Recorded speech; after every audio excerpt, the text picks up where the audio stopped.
Are you tired of watching shows that only give you general social media theory and expect you to figure out how to apply it to your own industry? Join us for this week's episode of Social Chatter, the industry's longest running social media marketing news talk show. Not only will you learn the latest breaking news, but you'll also gain practical advice on how to apply it. Now here's your host, Christian Karasevich.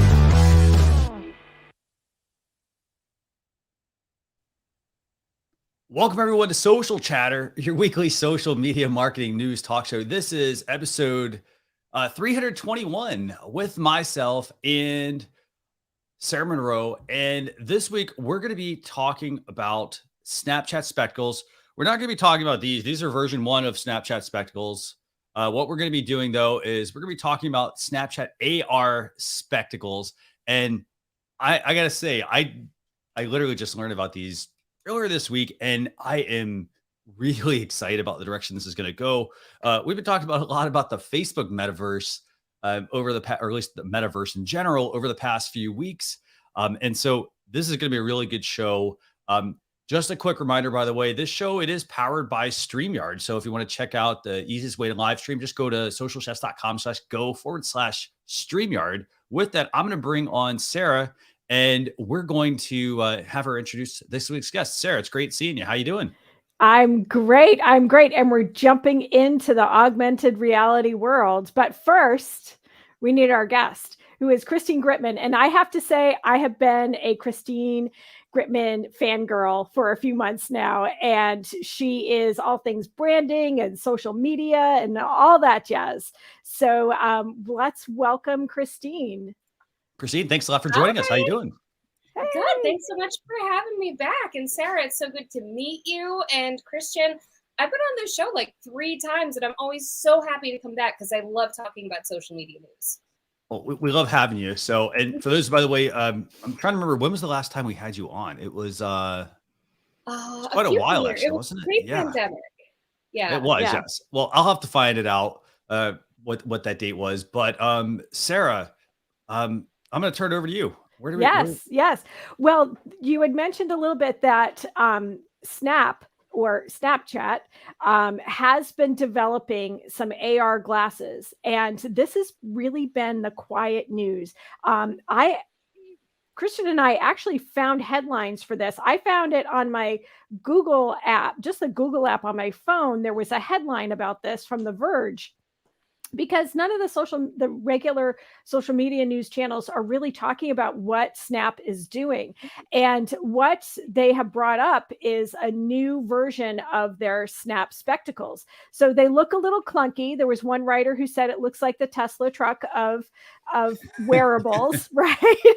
That's a good analogy. It's a great analogy. But what they have been doing very quietly, if we all remember, Snap and Google were probably the first wearables way back in 2013, 2012, something like that. And so Snap has been very quietly doing this because they really are the industry leader in what they call lenses, but we can also call the AR filters, right? All of those fun little things that we usually put on our snaps or play around with images and video and things like that. Snap has really been the sleeper leader, right? That everybody has been following with this. So they are working with about 250,000 developers and creators who are working on like what did this news say? 2.5 million effects. And this is going to range everything from gaming to just those fun little goofy filters that you can use to art and cultural exhibits. Like you can look through a gallery and your glasses will give you the information about the artist and when the piece was painted and if there's anything else to learn about it. I think it's going to be great for instructional effects, things like that. I mean, think about it. I have a new car. I don't know what half the buttons do still. And I could put on spectacles and have a lens for my Volkswagen, and it would tell me, oh, hey, this is where this is where that is, or I could learn more. So it's really turning that whole field of vision that you have into interactive displays and using all of that machine learning that we have to provide you with that information. So it's really exciting. We have tweeted out some of the articles, and we'll also have them in the blog. So definitely check it out to see all of the details, because like I said, this is really exciting. No one else is this far ahead in AR as Snap is with these wearables. So let's bring on Christian and Christine and chat about it. I got to say, these are pretty cool. I will say, I don't care about the fact that, for example, even though this is like a V1 of these, the battery only lasts apparently like 30 minutes, but apparently they know this. They know that the battery lasts. So they have, granted, like I said, these are the old model. These are like V1. Here's the thing.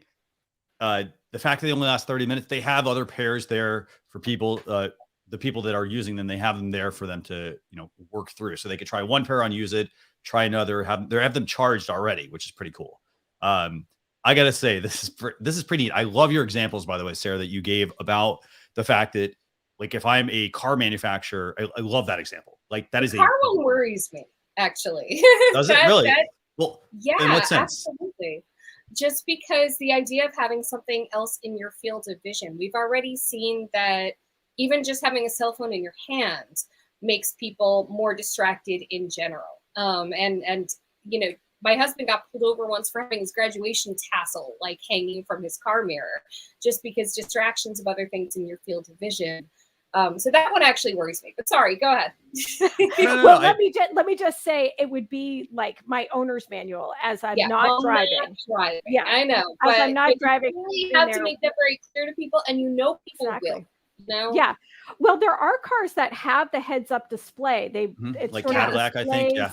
On the and I think Audi has them. No, Volvo or Audi has them too, where they show up on your windshields. It gives you your speed limit, what you're driving, and all that kind of stuff. So they are there, but I really see it as, we could take the car example away. Maybe I'm a new homeowner and I don't know how to run my furnace, right?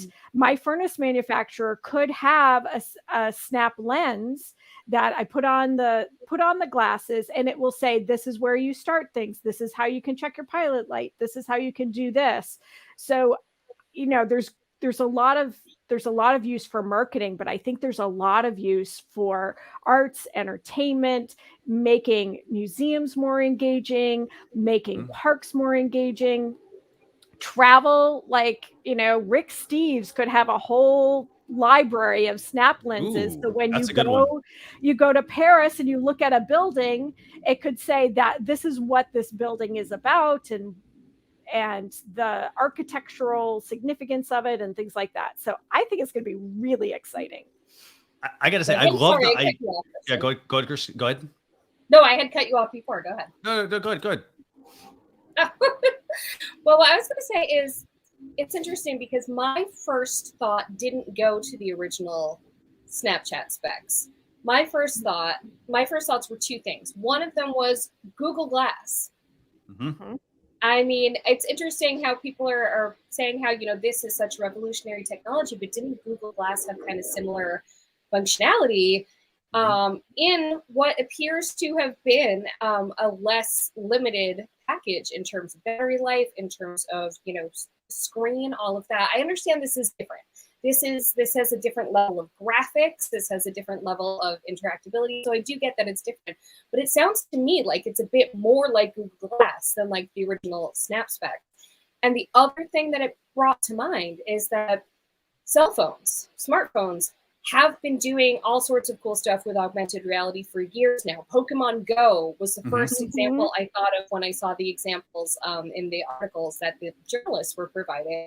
So my question is, phone technology is already super small. They already know how to get a beautiful high-res image with longer than half an hour battery life in a way that doesn't overheat in 10 minutes. So I'm just I understand that this is a different level of small because it has to be wearable and they want it to be unobtrusive. But I am very curious as to why why they're seem to be reinventing the wheel as opposed to sort of taking that technology, because cell phone manufacturers have figured out some of the problems that I saw outlined in these glasses, in the tech specs. Well, it's interesting that you say that, because the speculation is, what is Apple going to do in response to all of this? So I think one of the issues, What was that? What was Don't that? sleep with Google though, because Google, I know that I feel like Google Glass news has kind of gone away. I feel like that peaked a few years ago and now no one's talking about it anymore. Yeah. But I have a feeling they're kind of letting Snap do the experimentation. And after the first generation of mainstream Snapchat glasses like this, meaning the current version, not the old one. Again, I don't feel like it's connected to the old one as much. And they said that these new ones that they're working on won't be available to the general public for a few more years. But I suspect that after the first generation of that comes out from Snap, I think Google's going to come in and just dominate with the second generation. Exactly. That's just my take. I do wonder about Apple too, but I feel like Google is more in the AR space than Apple. Well, Google definitely has the data, right? It has all of the collections of Google images. So when you ask, what is this? Google already knows. Which is what people are scared of. I mean, that's why Glass didn't take off, because people were freaked out about it. So I feel like Snap can take those risks, make it mainstream, and then Google can come in being like, we've been working on this, guys. Right. But up until now, Google Glass, Snap spectacles, and Ray-Ban Stories, which is Facebook's version, Meta version, right, is all collecting information instead of that feedback. So I think that's where people freaked out. I remember being at trade shows. I was working for an agency. My boss had Google Glass, and people were like, "Are you taking my picture? Are you taking a video?" And he would have the little gestures. I think there was some kind of audio thing. He really didn't see much. There was a teeny tiny little display, like covered part of your upper eyelid, right? And so really didn't have, it basically told you an email came in. It didn't really do anything else. So what I like about these wearables is that it isn't that sensory deprivation. Like, you don't have the big goggle around your face. And you don't have to, like Pokemon Go. Remember, people were paying attention to their phone screen instead of I know people with Pokemon Go related injuries. They fell off curbs and twisted their ankles and things like that.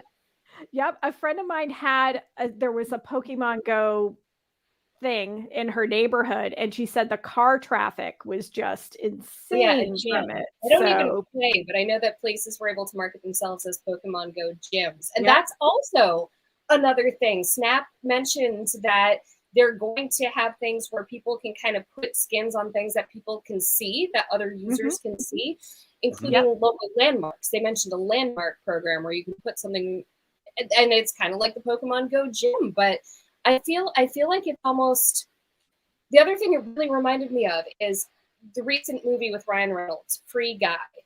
So so I'm not going to give spoilers. I feel like all of this is clear from anyone who's seen a trailer. Guy is a non-player character in a video game, and he doesn't know it. And the thing is, and I hope that this isn't a spoiler, I don't think it is, the thing that clues him in is he gets hold of a pair of glasses, and suddenly he sees everything in augmented reality. It's like his Matrix moment, but he can see there's, prices above things. There's point values above things. There's like things floating in midair that he can just grab. This seems like it's going to turn us all into Guy in terms of that experience. And I kind of almost don't want it to be that widespread. I don't want your entire reality that the public is experiencing to be so different depending on whether or not you're wearing these glasses. Like, I don't know. It could be a choice, when use the movie reference that I was going to bring up, but also Minority Report, where as you walk by things, the information jumps out at you. And so which would we rather have? Something that jumps out at us, maybe unsolicited, or something that we put on and then can experience the AR. So, but I agree with you, Christine, that Google's gonna crush this once the wearables come out. Given all of the mapping that they've done, they have done worldwide cultural cultural landmark filming. There's all of the things that they can do to work with like parks, national parks departments. The US has National Park Service. Other countries have the same thing. Cultural heritage sites. I think it sort of ups that level of knowledge that we can have about our world. So, but for sure there are caveats and there are I mean, with me, the question is just, to your point, you have a choice to participate or not. Mm-hmm. But if enough of the public has been augmented, then it becomes an active disadvantage. You're actively not existing in the same physical world as other people if you opt out. And this is decades away. It's just very interesting to look at. I mean, I want to try to look at this video in 20 years and see like what a Luddite I sound like. But exactly. Well, think of it. You go into a museum, instead of having the little headphones, you have the glasses. Right? That I love it. I've seen that. My family, we went, my husband's company took us on a retreat to Mohonk Mountain House, which is a school resort in the Hudson Valley here in New York. Mm-hmm. And they had a thing where you could download their app on your phone. You had to find certain pieces of art throughout the resort, and then you could do an augmented reality thing. And first of all, it would make the actual piece of art do something, you know, like the waterfall spilled out onto the wall. Yeah. But it would also tell you the history. And so places are already doing this. Museums are already doing this. Cultural institutions, again, like the phone AR is already there. The phone AR is already happening. And, I guess the thing becomes how much of reality is able to get AR layered on top of it, which Snap seems to see as a major goal. And then the other thing is, I'm curious as to why wearable technology is so far behind the technology in our hands. So I gotta say, I want to add a couple points here. I think one, I think the wearable technology is behind because I think battery is the biggest issue of things. It's like they can't figure out how to get it into, you know, like how to get small enough, but still be able to have enough power on it. Yeah. Because again, like that's the one great thing about the phone is that, you know, it's got quite a big battery in it. They've got various sizes they can work with. And it's in your hand. Now trying to put that into glasses, obviously much harder because you don't want, I mean, it's like putting on a pair of cheap plastic headphones, for example. Yeah. Like, you're putting cheap plastic headphones, like you know, it's, and they're not, yeah, exactly. Then you go to like some of the higher end ones and it's like, oh, these are actually super heavy. So I think that's part of it. In terms of companies, by the way, I actually think Apple is going to dominate this market. I think, here's what I think is going to happen. I think Snapchat will get acquired. If I'm Apple or I'm Google, I would want to acquire that because we know Snapchat made that move a long time ago to become a camera company, which obviously now we're starting to see that kind of come to try to sort of come to fruition here with a lot of the things they've been doing. So I think that makes a lot of sense, a whole lot of sense. I also like the fact though, that what's one of the biggest challenges when, you know, like you go out places, it's like they're not looking at things, right? You all talked about this, but they're not looking at things. They're looking at their phone. And that's where like having Snapchat AR spectacles, I think, or at least a form of wearables will be, I think, extremely like important because it is going to get people off of looking down at the phone all the time. They'll be able to actually look at things, experience things, and maybe there will be things that's sensory things that will come up, like Minority Report we talked about, how that's going to then be brought to you in the form of the glasses. By the way, there are, we didn't have a chance to get the videos, but there are some videos on the Verge website for this of the people like testing out the Snapchat AR spectacles. Like they're in a backyard, for example, and one of them's like, you know, they're throwing a dog bone, not to a real dog, to an animated dog. So if you ever want a pet, this is a great way to have a pet without having the responsibility. You can throw like an animated dog bone and the dog will go and fetch it. So it's like kind of interesting. Yeah. And then I also go back to, I like the fact that people aren't going to be wearing, you know, like those big headsets. Like, you know, that like, here's the thing, and kind of transitioning this real quick. While Facebook has been really pushing the metaverse, I think Snapchat's already there. I think Snapchat is because the thing is, you go from reality to metaverse, like there's a huge gap that has to be filled somehow. And I think Snapchat's is bridging that. And you're absolutely right. Google Glass, I tested those out a few years ago. Super rudimentary, ahead of their time, definitely ahead of their time in terms of what it was. It was like a little tiny square you had in the top corner that you couldn't adjust the angle on, but you could at least see something in your normal vision, peripheral vision. So, but I got to say, this is going to be a really cool feature, or a cool piece of equipment, I think. And I think that it's going to, I mean, if I think about this, you all giving movie references, I'm thinking Terminator. Yeah. You're thinking, you're absolutely right. Free Guy. You're thinking Minority Report, Terminator. But you have that screen, or yeah, it was in like, or like Tony Stark in the Iron Man suit. Like he has this whole screen that analyzes everything. Yeah. So it'd be the future. I still want my Jetsons car though. I know, right? I just want Rosie. I want my robot made. Yep. So awesome. Fantastic. Okay. So Sarah, turn it back over to you. Where do we go from here? Yeah, let's jump into Instagram news. Yeah, I think we all know that Instagram has been in the news, especially if you're here in the US. But what we're going to start with is a business piece. And that is, we all know in October, or maybe not everybody knows, the end of October, Instagram started to roll out link stickers. So this was a way in your story that you could add a sticker that had a link in it. Well, this week, they're giving you the opportunity to change the text. So if you look at that first box, that's part of their tweet, it shows you when you build a story and you press the little sticker button up in the upper right corner, you will see that there's an option for a link. And then that now opens up this box where you can paste in the link, and you can also change the text of the link too. So it doesn't just say link to website, or I don't even remember what it used to say because I've used the other piece so much now. But you can put what the actual words are so that people know where they're going. I haven't, excuse me, I haven't played with the colors or the font changes, but they are giving you that opportunity as well to change that up. So big news. I think this is the closest we're going to get to Instagram giving us the option to have more than one link in what we're doing. But it's a great move. It'll be a great way for businesses and nonprofits to share links, but also to have their consumers, followers, donors, whoever it is that is amplifying their message to link out to. So I think it's fabulous. Absolutely fabulous. Christine, I know you're using this. Yes, I am. So first of all, I was so happy when they rolled out the ability to have links and stories to people with under 10,000 followers. I think that's huge. And that they changed it from just a swipe up where you couldn't see it unless you swiped up to the link sticker. When they originally had the link sticker, it would be the URL. So the main way that I used it was to direct people to like my Twitter chat or my Facebook live show or something.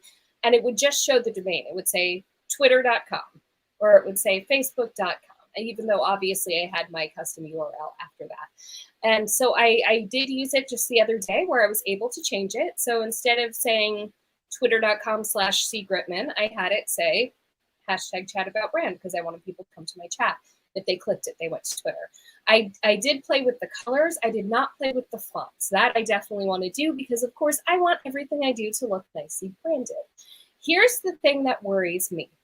Part of why they started with the URL was for transparency, to make sure that if you click on something, you know where you're going. And we know that there are plenty of bad actors on Instagram. And I don't just mean, actual bad actors in Hollywood. I mean plenty of people who would say that you're going one place and you'd actually go another. And as a parent, I'm also concerned about that because I will admit that I let my son be on Instagram. So I do kind of worry about the transparency of that. But at the same time, I'm not sure. I'll play with it in just a second. I'm wondering if when you click on the thing, a little thing pops up telling you where you're going before you actually go there. I'm going to check that because if that isn't a feature, it should be. I know it does that with things like shopping. If you want to see what something is, first it lets you know where you're going before you do that kind of second click to take you there. So I would just hope that that's in place. I'm going to check. Literally right now I'm checking. Absolutely. And Sarah, by the way, Sarah, you are muted, by the way. But what I did want to add to that, Christine, real quick, is on Apple, when you open your camera, for example, and you scan like a code, for example, they actually do give you on iOS devices, for example, they give you a little pop-up to what the link is going to. Yeah. I'm not sure about the Instagram one, but I can't find someone using it right now, of course, since I'm talking about it, I can't find someone who has the link up.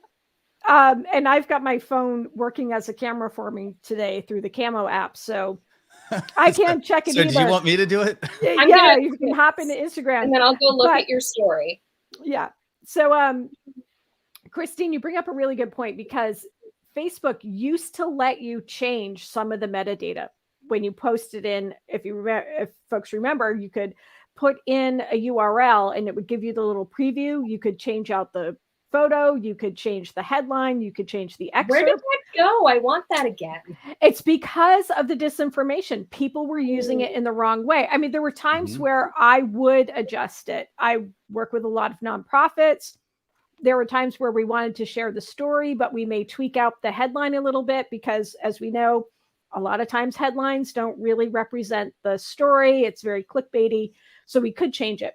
But the problem was, people were changing it and directing people in to misinformation. So they were misrepresenting what the post was about. So Facebook took that option away. So it'll be interesting to see how much customizable, how many words you can use, what you can actually write for that sticker. But it's a really, really good point about what it'll do. So yeah, and I don't know how easy it is to report stories. Again, I'm looking at that too. Oh, I guess you can. It's pretty easy to report a story. Christian, where's that story? You have to click on it. You'll have to test it out. But it's just interesting that came out the same week that Instagram was talking about increased protections online for teens and kids. Exactly. It sort of goes counter to that. You really just kind of have to have some sort of stopgap measure in place to make sure that you're not letting people see this bad. Right. Well, you bring us into our next topic, which is what Instagram has been rolling out or announcing this week about their protections for kids.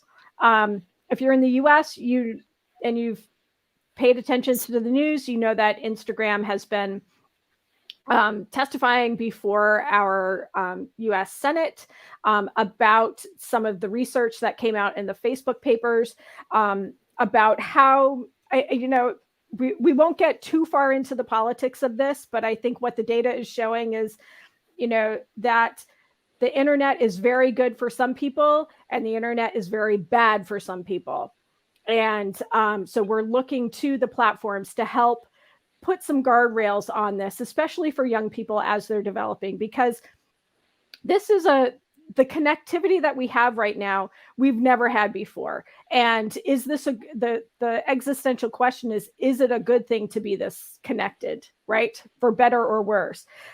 So what Instagram is talking about is some new things and reminding us of some old things. So one big protection that they're rolling out for teens is that you cannot tag someone who is not a follower of yours. So that, let's say there's a class bully who wants to tag someone, if that person has chosen not to follow that account, they can't be tagged in the content. They are also rolling out something called dwelling.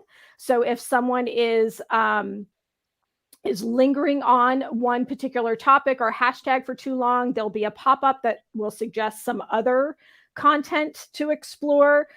They're also going to launch Take a Break. So this is something that a parent or guardian can control too, or the user can set up as well. It will basically say maybe it's time to take a break after a certain period of time. They're also talking about rolling out a lot more parent controls next year and taking this more seriously. And hopefully what will also come from the internal research that Meta has done, Facebook, Instagram, all of them have done. Hopefully what will come of that is really peer-reviewed research for us to really dive deeper into how social media is impacting youth, but also impacting adults and impacting all of us with this huge amount of information that we are getting for the first time in history, really. So that was a lot to unpack. By the way, I do want to go back to the test that I was doing. I just went on. So my parents' safe thing for Instagram is I just go on as my son regularly and just like keep tabs on what he's been up to.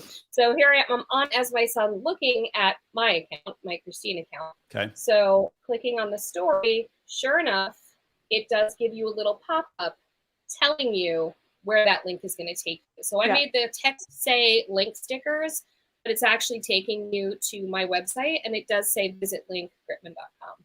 So just to clear that up. Great. Yeah, I do kind of wonder. I'm wondering how the parent controls on Instagram are going to work. There were plans for Instagram. Instagram had started developing Instagram for kids, much like Facebook, Meta, parent company both, has Messenger Kids. And I will straight up say my kids are on Messenger Kids. They've been having a great time with it. And I sort of think that Instagram for kids would have been a great idea. They said that they scrapped plans for it. I don't think they really scrapped plans for it. I think they deprioritized it. But they said that they scrapped plans for it because people were like, kids shouldn't be on Instagram. It's unhealthy.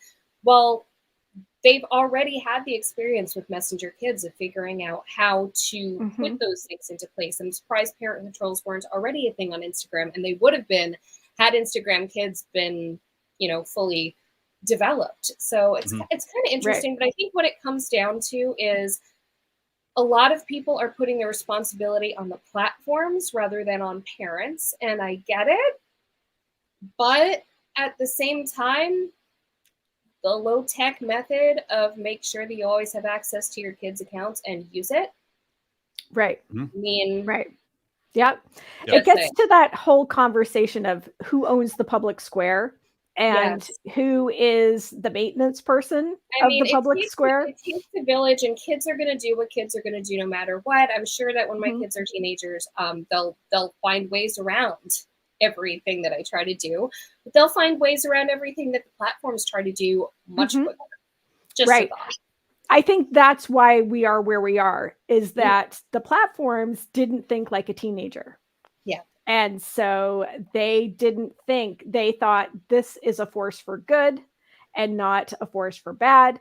And now we're learning through all of the documents that have been leaked that the companies are actually amplifying the negativity because it's better business. So, there's, like I said, we're not going to get into the politics of this, but I think thinking about how we are connected and how people of all generations are using it is really important. And like you said, Christine, really following those young people in your lives to make sure that it is age appropriate. And think like a kid. I mean, anti-hacking initiatives all employ hackers who are like, how would you get through this?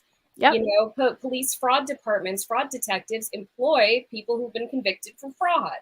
It's a matter of just, they should really have a squad of tattletales, quite frankly. Smart, crafty kid. Yep. YouTube Kids has figured it out. I have to say, when I put up videos for the accounts that we work in the K-12 education space, those things are locked down. There is so many features that are locked out for us. Yeah. That way I know that the young people who are watching that video content that we produced with our teachers will be getting a safe experience, and we aren't leading them to somewhere that they can get to content that we wouldn't endorse. It can be a little too locked down. I will admit that YouTube Kids, my son is very into fan art, and a lot of the fan art is, even though it's Pokemon fan art, a lot of it is being created by people in their late 20s. And sometimes it won't show those videos to him. And so sometimes we do let him go on normal. Same with Among Us, the game. It's interesting because if you're on there as a kid, you can't use chat. And I get why. But it's interesting because it's like, no, just be in the room with us and be on as an adult. Even Disney Plus.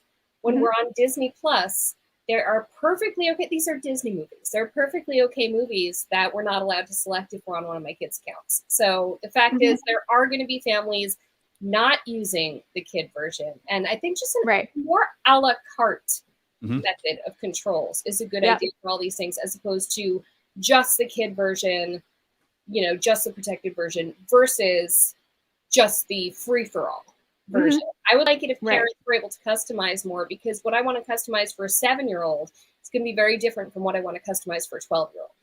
Exactly. And I think that staged approach to development and media literacy, as kids learn how to use the platforms, then they get the next step up and they get a few more privileges in what they can use and interact with.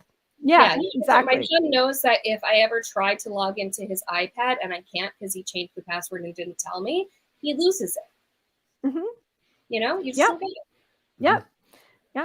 And I think just overall, I think this goes back to that same question you were just mentioning, or comment you made earlier, Sarah, just about the fact that whose responsibility is it in this case, like of what somebody can watch, what they can't watch, like, because you mentioned, hey, like they need more granular control, then that means the parent, and we won't go down this rabbit hole, but that does mean the parents then need to understand, like, I mean, that's one more thing that you as a parent, I think, need to also have to manage. And, if technology is not your thing, it's like, you're like, okay, I'm not going to deal with that. Right. I'm sure. Right, Christine? Yeah. So.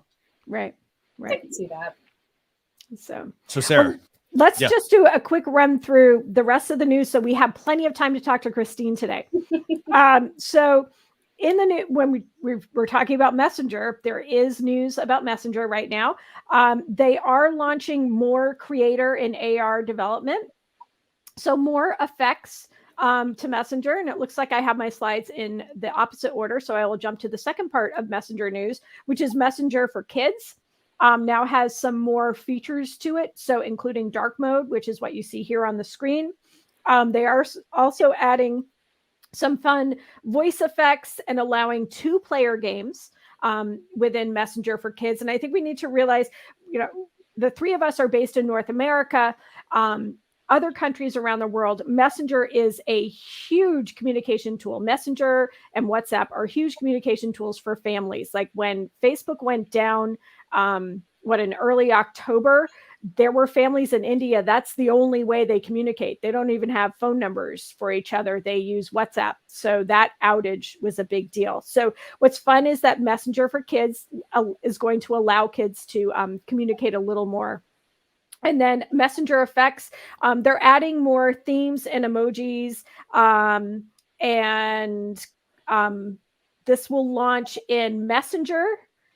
So that was Facebook messaging, if people don't follow which is which. So Messenger and then IG calling will also have some of these fun effects to them. So, welcome to the club, Meta, because everybody else has been doing this for a long time.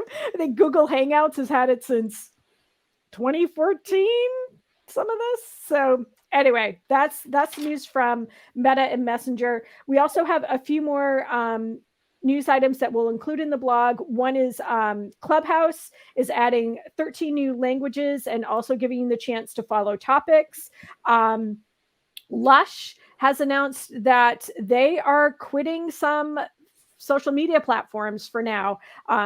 Those of us who follow Lush remember when they did the social media experiment a couple of years ago, but they're basically saying they're not going to use Facebook, Instagram, Snap, or TikTok until all of this negativity, all of the toxicity that's happening for kids is resolved. So they're going to focus on Pinterest for inspiration, YouTube for demonstrations, Twitter for customer care, and then email and in-store experiences to really engage their customer base. So it's going to be an interesting case study to see how Lush progresses with this. Twitter acquired Quill and is shutting it down. So if you're using Quill Messenger, you need to pay attention to your notices. That's ending December 11th.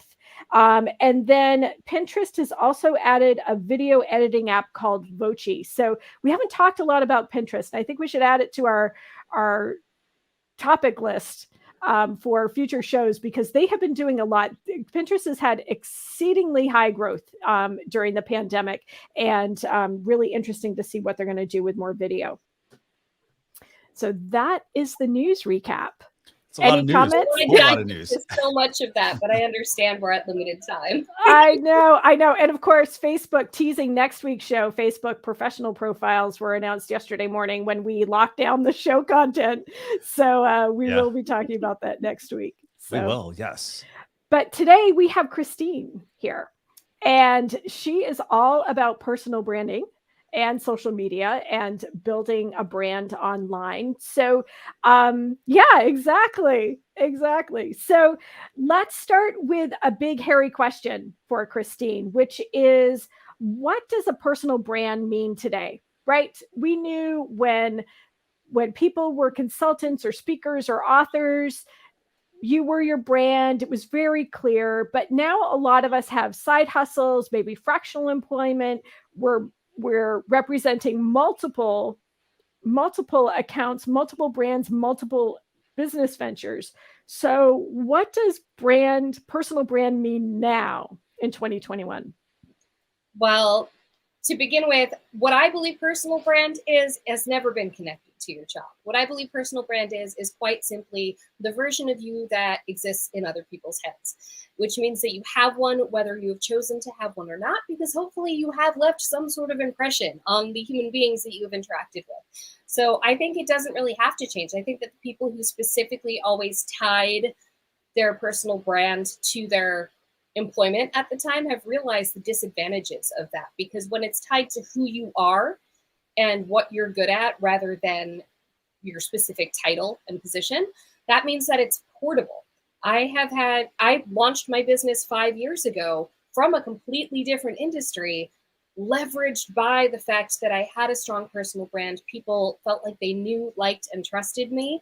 To use that old trio. And so that really has always been the name of the game, and people are realizing it now more than ever as they want to be known for multiple things. If you've done your personal branding right, it can expand and contract and evolve with you as a human being. Okay, so why does it matter? And for whom does it matter? It sounds like everybody, right? Yeah, it matters for everybody because, again, hopefully you've left an impression on somebody, and so it does matter for everybody. And the reason why it matters is because you want to make sure that the version of you taking up real estate in someone's head, first of all, is taking up that mental real estate. We want to make an impression, ideally, if we are using it in a professional manner. And second of all, if people are going to have an impression of you no matter what, you want to make sure that it's accurate, or at least it's the type of impression that you want them to have.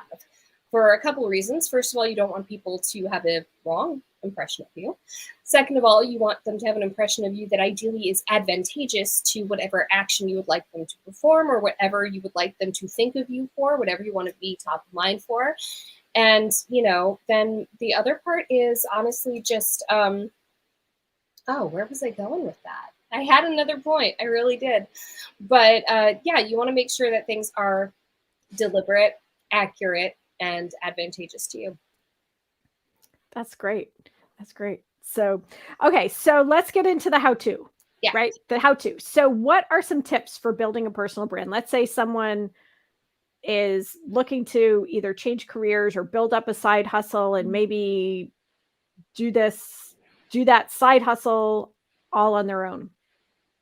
And it's interesting because you're catching me at a very interesting time, because for the past 5 years, I've run my own business and I'm about to enter external employment for the first time in a long time. So I'm about to be changing some of this around and evolving it as my own situation evolves. So there's 3 main things you want to hit. One of them is, from just an external perspective, looking at your digital footprint. So Google yourself on incognito mode, because if you Google yourself on normal mode, your computer knows that you're you. So go on private mode on your browser, Google yourself, see what shows up, look at all your social platforms, all of that, and make sure that you've taken advantage of customization options. So that banner at the top, your bio, in some cases your display name, your pinned tweet or pinned Facebook post, or even your Instagram story highlights, your featured content on your LinkedIn, all of that stuff that just hits people in the face with an instant impression. You want to make sure that that's all sorted and that all represents you. That's the main thing I'm going to have to change going forward, actually, because I'm going to want to start kind of not just being personal brand strategist, but that too. So Second level that you want to make sure is communicating what you want it to communicate is your content. What are you putting out there? Is it all on the same basic topic that you want to be known for? If it's not all on one topic, is it at least coming from some sort of, is there something tying it together so that those impressions compound and every piece of content that you put out is actually kind of leaning in the same direction in terms of what you want to be known for. So your content is another way you express your brand. But here's the biggest, most important way that is also the most frequently overlooked, which is how are you engaging? Who are you engaging with? What conversations are you becoming a part of, whether they're conversations that you are starting with people or if they're conversations you're hopping in on. How do you conduct yourself in those conversations? Are you someone who brings value? Are you someone who brings support? Are you someone who's, the devil's advocate all the time? What are you bringing to the table? What can someone expect if they're looking at your comments? And above all, how much are you conversing and listening and responding versus just putting content out there for people to consume? Because those engagements, those conversations, those one-on-ones, those DMs even, and how you connect with people on numerous platforms, that really is where the magic is. And that's how you're going to create strong, real, deep impressions with the right people. And that is the part that people overlook. People think of brand and they think of their logo, when actually the thing that is far more important in creating that image in people's heads of you is how you engage. Excellent points. So, I love that. Yeah. Engagement is that. Yeah. Engagement is that overlooked, I think, not just for personal brands, but for brands, right? Oh, totally. And that has really, so a lot of things, especially in the digital space and a lot of consumer trends that had already started before the pandemic have definitely been accelerated dramatically during the pandemic. And one of them is that we want our brands to feel more human. We want to feel more of a connection to them. It's not just as simple as, click and buy. With social media and with brands realizing that social media is not a broadcast medium, it is a relationship medium. Right. And that has really just grown like crazy. People now are going and actively interacting with brand accounts that you might not expect. And those brands that are getting that type of interaction, they're also getting the money. Right. Okay. So you are getting into this 9-to-5 job. Mm-hmm. And congratulations. Thank you. So for don't have it yet. Yeah. Okay. Looking at a few things. Fingers crossed. Looking at a few things, but I'm confident. Yeah. Good. So for you going into this 9-to-5 job, and for people who are already in a 9-to-5 job, what are some of the things that they can be doing? You talked about listening, and so what should they be doing? I think that when you are in the position of having a 9-to-5 job and a side hustle, those part one things that I mentioned first, so your header, your bio, all of that stuff, that is less important. I feel like that should actively be less of a focus if you are simultaneously, doing your personal brand while also not wanting to, neglect your employer. Because you also, ideally, if you're employed in the right place, you also want to be a cheerleader for your employer because hopefully you love them and they love you.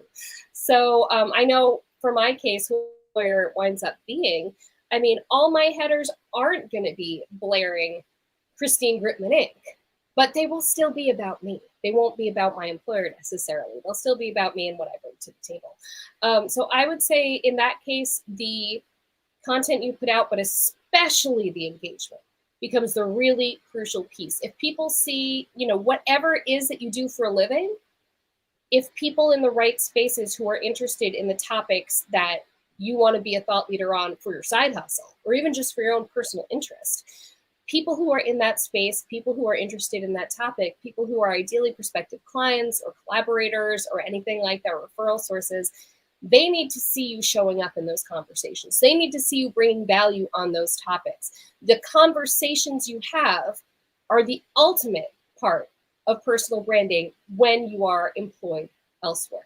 You have to make sure that you keep having those conversations if you want to keep more than a toe in that pool. So that's what I would say. Think less about the window dressing, because the window dressing is and probably should be less of a thing if if you're not a solopreneur or in business for yourself or something like that.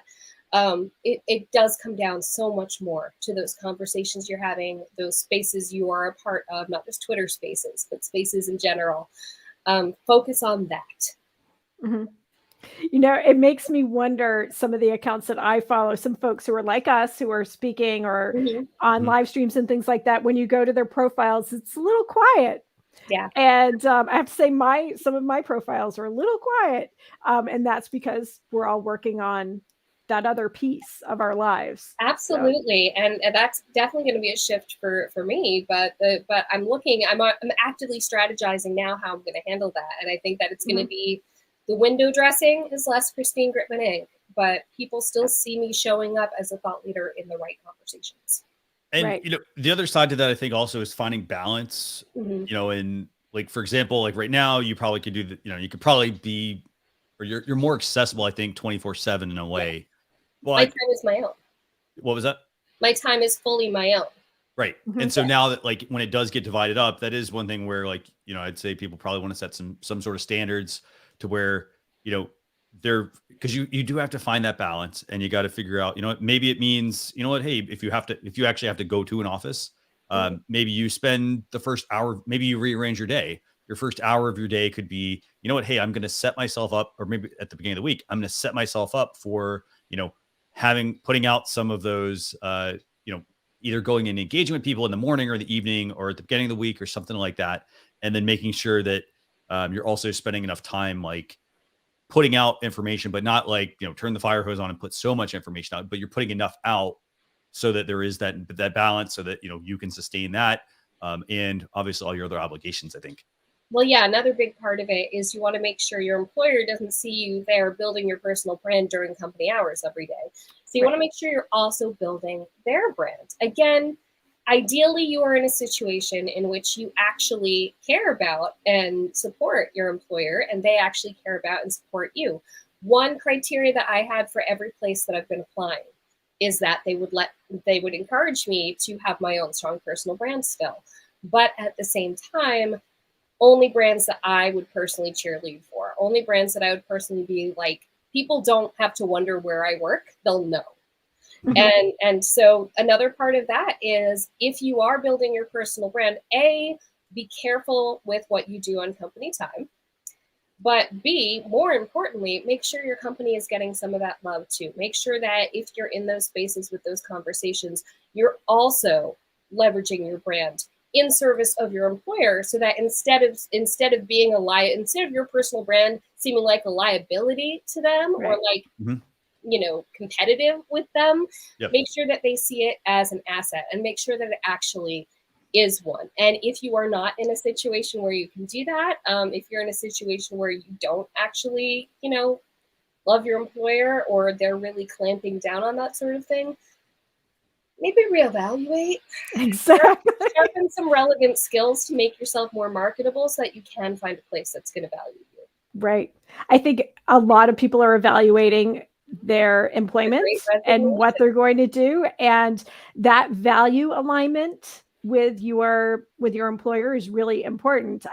Most of my career has been spent in the nonprofit sector, and I always say fundraising is too hard to do for something that I don't really care about. And so I've used that same philosophy when I work with private sector clients. Is I need to really believe in the business. Otherwise, it's too hard to come up with content and post and be engaging when there isn't that alignment in corporate values. Absolutely. I need to be fired up to bring my best. Exactly. I love that.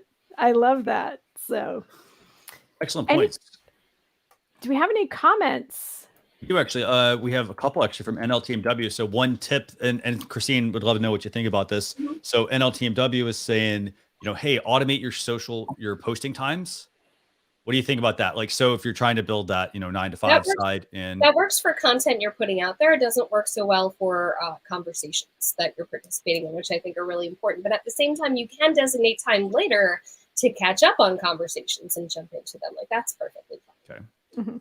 Excellent points. And then he says, it's tough on some platforms to hide your day job employer, especially if it's not related to your side hustle. I understand, and I know some people who actually have 2 LinkedIn profiles, which I do not recommend. Because why do you not recommend? Because you're still the same you, and splitting Okay. it, I don't think is a great idea. I think that what it is to really show the common threads that tie the two together in terms of your own skills and value. Because I'm really good at that marketing spin, right? So I've worked with people who are career changers, and they're like, here's what I did do, here's what I'm going into now, it's totally different. I'm like, no, let's look at your transferable skills, actually. Because there are things about you and there are things inside of you that drew you to that one and are now drawing you to this one, and you're bringing that there. So let's actually look at the commonalities. So so that's why. Or you can even just highlight the contrast. You could be like, this thing by day, this thing by night. Talk to me about X, Y, and Z. You know, I feel like you don't have to be separate. You are the same person. Right. I like that, this by day, this by night. That's terrific. And I think it brings up another thing, that you need to make sure that you follow your company's social media 100%. policies. Yeah, and that can protect you as well, because the fact is, if you are not violating any policies and you just have a, grumpy, insecure boss, you can point to that. Make sure that you are pre-armed with understanding exactly what you signed. Right. Especially for people who are working in the public sector, who have that expectation that you still represent your municipality, or if you have higher security clearance. I think most people who have high security clearances know what they can and can't do, but always important to check as you go along. Yeah. And that, again, reiterates the importance of the conversations you're having, including in DMs, versus worrying about making sure that your profiles all look super branded. I mean, conversations are a little trickier for them to regulate. Conversations are a little less likely to be regulated. They're a little less likely to be tracked. So there's that as well. Right. Excellent points. Great. So we, just to wrap up, we like to talk about a tool of the week. And the tool of this week is Canva. We've talked about it a little bit earlier. Yes. I think we're. Hold on, I need to put you full screen. Hold on. Can you do that again, Christine? Yeah. Tool of the week is Canva. Yes. We love Canva here too. And I have to say, I've been playing around with the video tools a little bit more. So that's been great. I have reluctantly been pushed into another platform that is kind of like Canva, but is horrible. So I've used the others. I have used the desktop applications, and I gotta say, I love Canva. Really do love Canva. And so we actually use it here on Social Chefs. That little banner that you see right there.